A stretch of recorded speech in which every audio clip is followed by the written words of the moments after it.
আসসালামু আলাইকুম। আমি একজন ভিকটিম। আমি আজ আপনাদের মাঝে বিচার বিভাগ, প্রশাসন বিভাগ এইসব বিষয়ে কিছু কথা বলতে এসেছি, যেটা দীর্ঘ 2 বছর যাবৎ আমার সাথে হয়ে আসতেছে।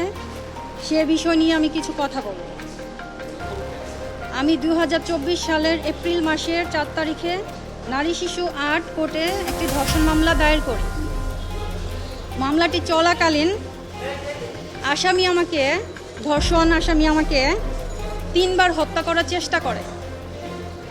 যথেষ্ট পরিমাণ প্রমাণ থাকা সত্ত্বেও আমি সেই আসামিকে আজ পর্যন্ত বিচারের আওতায় আনতে পারিনি। সিআইডিকে দেওয়া হয় আমার মামলাটি তদন্তের জন্য।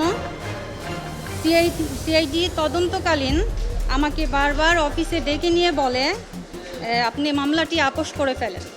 মামলাটি আসলে আপোস করলে আপনার জন্য ভালো, কারণ বাদী অনেক শক্ত, আসামি অনেক শক্ত, আপনি কিছু করতে পারবেন।